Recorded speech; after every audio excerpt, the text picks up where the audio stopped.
আনিকে সুন্দর লাগছে মাশাআল্লাহ। এই যে ভাইয়ারে মেঘের ভিউ সহ দেখা যাচ্ছে, খালি দেখা যায় না আমারে। আমি বিহাইন্ড দ্য সিন ব্যাক ক্যামেরার লোক, অসুবিধা নেই। গাইস এই সবাই একটা হাই দেন।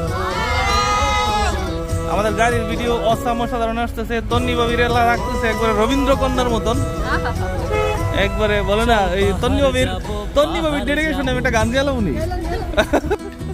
গড়িতে এখন সকাল 7টা। আমরা পুরো টিম রওনা হয়েছি। আমাদের গন্তব্য হচ্ছে কংলাক পাহাড়। কংলাক পাহাড় দিয়ে দিনের শুরুটা হলেও আমরা আজকে ঘুরবো Lusaigram, zero point, I love Sajek এবং অন্য সবগুলো লোকেশন। তন্নি বাবি ভাগ্য গুণে ভাইয়ার মতো একজন লোক পাইছে, বুঝছেন? মাশাআল্লাহ। হ্যাঁ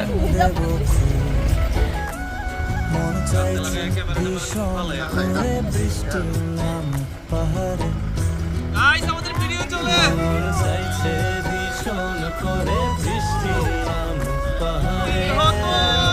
আমি পাখির মতো উড়ে উড়ে বেড়াই সারাক্ষণ। গতকাল প্রচন্ড বৃষ্টির সাথে সাজেক এসে পৌঁছালেও আজ সাজেকের আকাশ একদম পরিষ্কার। রিসোর্টে বসেই অসাধারণ সূর্যোদয় দেখে আমাদের দিনের শুরুটা হয়েছে। আর এখন যাচ্ছি আমরা কংলাক পাহাড়ের দিকে। আর কয়েক মিনিটের মধ্যেই কংলাক পাহাড়ের নিচে এসে আমরা নেমে যাব।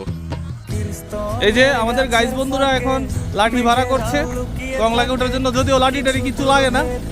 কংলাকে ওঠার পথটা এখন বেশ পরিচ্ছন্ন। বাংলাদেশ সরকার এখানে সিঁড়ির ব্যবস্থা করেছে, যদিও গতবার এই সিঁড়িটা ছিল না। আমরা অনেক কষ্ট করে মাটি পাথরের উপর দিয়ে হেঁটে হেঁটে উপরে উঠেছিলাম।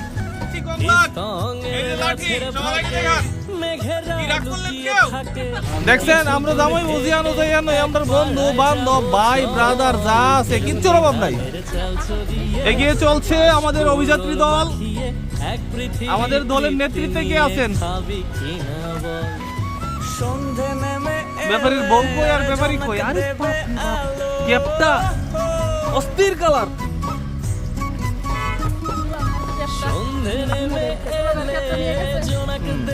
Copy paste copy paste.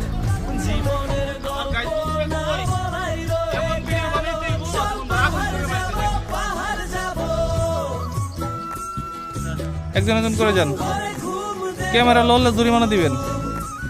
এই যান, এই যে কাপড় দাঁড়াইছে। গাইস আমরা কোথায় যাচ্ছি? ভালো লাগছে আপনাদের? কেউ রাগ টাগ করলে কোনো সমস্যা আছে?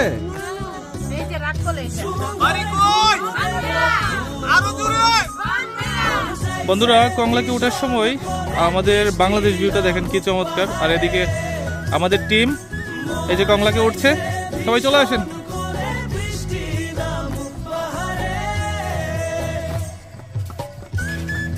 খুব কঠিন পাথরের পাহাড় পাড়ি দিয়ে আমাদের অভিযাত্রী দল দুর্বার গতিতে এগিয়ে চলেছে। আর এই যে বিড়াইতের হাইচত কোনো লাগলে লাগিয়ে দিতে হয়। Guys just wow, infinity view. আর এদিকে আমাদের অভিযাত্রী দল সাবধান হবে, সাবধান। আমাদের এই দল কিন্তু যেন তেন অভিযাত্রী দল না। এই দলের নেতৃত্বে আছেন ভাইয়া আর্মস্ট্রং, আর সাথে অভিযাত্রীদের অন্যান্য যে টিম আছে তারাও কিন্তু দুর্বার গতিতে এই মিশন কমপ্লিট করার পথে হাঁটছে। আর এটা কিন্তু সাধারণ মিশন না, চলছে মিশন চাঁদের দেশে। রাগ করলেন? দেখি জবা ফুলটা দেখি তো। ব্যাপারী সাহেবের জবা ফুলটা এটা না? কোন ফুলটা কি বুঝতেছি না কিছু। আমাদের অভিযাত্রী দল কংলাক পাহাড়ের চূড়ায় উঠে এখন ক্লান্ত। এখন এখানে জুস খাবে, ফ্রুট জুস খাবে, লেমন জুস খাবে। এই যে আমাদের অভিযাত্রী টিমের প্রধান আমাদের ভাইয়া। ভাইয়া কি অর্ডার করছেন?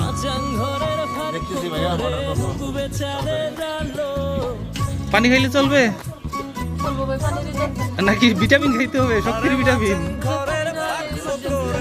এই যে দেখেন বন্ধুরা কংলাকে উঠে এক একজন ক্লান্ত। এই যে তন্নি ঠান্ডা পানি খাচ্ছে। বেশি ক্লান্ত আপনি? যাক উঠতে থাকেন।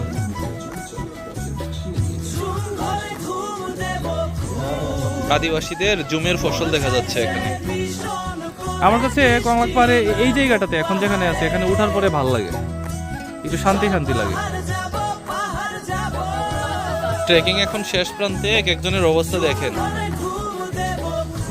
অবস্থা দেখে মনে হচ্ছে আমাদের অভিযাত্রী দল কংলাক পাহাড় না, এভারেস্ট জয় করেছে। এভারেস্টের চূড়ার একবারে কাছাকাছি চলে এসেছে এবং সেই জন্য সবাই খুব ক্লান্ত। আনছেন কি 20 টাকা কইরা? তাইলে কি আর দিব? আহারে তন্নি ভাবি যে একটা আটতাছে পথ আর শেষ হয় না। মন চাইছে ভীষণ করে বৃষ্টি নামুক পাহাড়ে। শেষমেশ আমরা পৌঁছে গেছি আমাদের কাঙ্ক্ষিত গন্তব্যে। এখানকার ইনফিনিটি বাংলাদেশ ভিউ দেখে মুহূর্তেই যেন সবার ক্লান্তি দূর হয়ে গেল। শুধুমাত্র মিজোরাম ভিউ না, আমাদের বাংলাদেশ ভিউও কিন্তু অসাধারণ, অপূর্ব সুন্দর। আর মেঘের কথা কি বলবো, মেঘ তো একদম আমাদের দেহ, মন, হৃদয় সব ছুঁয়ে দিয়েছে। এবারের সাজেক ট্যুর নিঃসন্দেহে সেরা। কংলাক পাহাড়ের চূড়ায় মেঘের খুব কাছে বসেছিলাম আমরা। বাঁশ কাঠের ছোট্ট মাচায় বসে মনে হচ্ছিল আজ যেন আকাশটাই আমাদের সামনে দিয়ে হেঁটে যাচ্ছে। বাংলাদেশের দিক থেকে ভেসে আসা মেঘগুলো কিছুক্ষণ পর পর আমাদের ভেদ করেই চলে যাচ্ছিল মিজোরামের দিকে। কোনো তারা নেই, কোনো শব্দ নেই, শুধু মেঘের এই অবিরাম যাত্রা। আমরা তিনটি পরিবার পাশাপাশি বসে প্রকৃতির এত কাছে এসে সেদিন বুঝেছিলাম কিছু মুহূর্ত ক্যামেরায় ধরা যায়, কিন্তু তার অনুভূতিটা থেকে যায় হৃদয়ে।